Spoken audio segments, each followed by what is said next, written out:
یاسین یہ حروف مقطعات سے ہے، تو اس کی کوئی مراد علماء نے لی ہے۔ بعض نے کہا اس سے یہ معنی ہے، کسی نے کہا یہ معنی ہے۔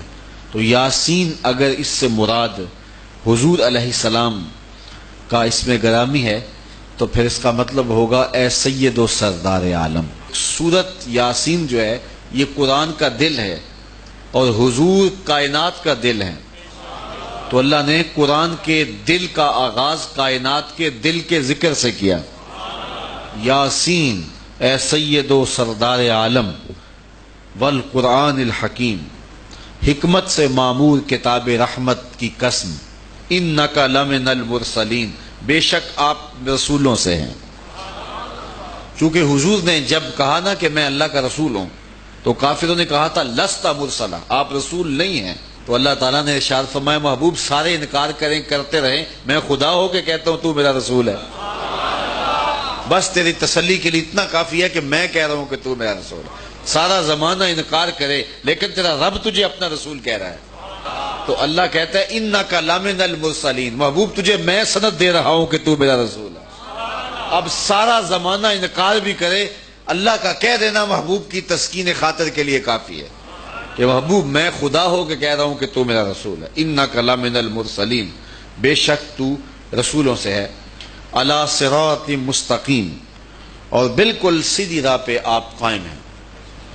آپ رسولوں سے ہیں اور آپ جس راہ کی طرف لوگوں کو بلاتے ہیں اور جس راہ پہ آپ چل رہے ہیں وہ بالکل صائب، درست اور سچا اور سیدھا اور منزل تک پہنچانے والا راستہ ہے۔ تو راستے کی عظمت کو بھی بیان کر دیا اور راستے کا جو رہنما ہے اس کی رسالت کا بھی ذکر فرما دیا۔ چونکہ جب رہنما پر شک ہو تو پھر منزل پر پہنچنا مشکل ہوتا ہے، راستہ بھی ٹھیک ہو لیکن رہنما پر اعتماد نہ ہو تو پھر منزل نصیب نہیں ہوا کرتی۔ تو صحیح راستے پر چلنے والے بھی منزل آشنا نہیں ہو سکتے جب ان کا رہنما پر یقین کامل نہ ہو، ہادی پر کامل اذعان اور تیقن نہ ہو۔ اس لیے اللہ تعالیٰ جل شانہ نے قسم کی اور راہ کا سیدھا ہونا یہ بعد میں بیان کیا، رسول اللہ کا حق ہونا پہلے بیان کر دیا۔ تو اس لیے اس نقطے کو سمجھنا کافی ہے کہ اگر حضور کی ذات پر تھوڑا سا بھی شک ہو گیا تو پھر پلے کچھ نہیں رہے گا۔ اس لیے ہادی پر تیقن، ہادی پر یقین جتنا پختہ ہوگا اتنی ہی منزل آسان ہوگی، بلکہ وہ سفر کی صعوبتیں مستی میں کٹ جائیں گی جب راستے کے رہنما پر یقین اور تیقن ہوگا۔ مانا کہ محبت کے سفر میں ہر گام پہ 100 مشکل ہے، لیکن یہ سفر آسان بھی ہے اگر ساتھ تمہارا ہو جائے۔ تو اگر راہبر پر یقین کامل ہو جائے تو پھر راستے کٹتے چلے جاتے ہیں۔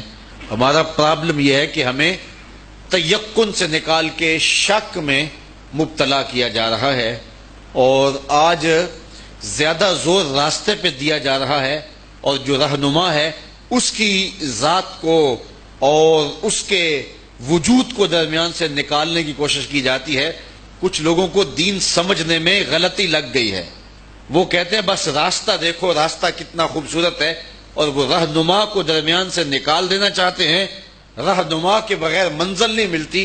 اللہ نے راستے کا سیدھا ہونا بیان کیا لیکن اس سے پہلے قسم کر کے جو راہبر تھا اس کا سچا ہونا بتایا، تو لوگوں کو یہ شعور دیا کہ اگر منزل پہ پہنچنا چاہتے ہو تو میرے محمد عربی کے قدم پکڑ لو، پھر تم منزلیں نصیب ہوں گی۔ اور اسی فلسفے کو علامہ اقبال نے اپنے انداز میں کتنی خوبصورتی سے بیان کیا، بمصطفیٰ برساں خیش را کے دین ہم آؤز۔ اقبال کہتا ہے اپنے آپ کو حضور کے قدموں میں ڈال دے، سارا دین نام اسی کا ہے۔ اگر تو راہبر سے ہٹ گیا تو پھر تیرے پلے کچھ بھی نہیں رہے گا۔ حضرت سیدنا علی المرتضیٰ رضی اللہ تعالیٰ عنہ فرماتے ہیں کہ دین کے معاملے میں تھوڑا سا شک بھی جو ہے وہ انسان کی آخرت اور انسان کا دین برباد کر دیتا ہے۔ تو حضور علیہ السلام کے بارے میں جتنا یقین پختہ ہوگا اور راہبر سے جتنی محبت پختہ ہوگی اس قدر ہی منزل آسان ہوگی۔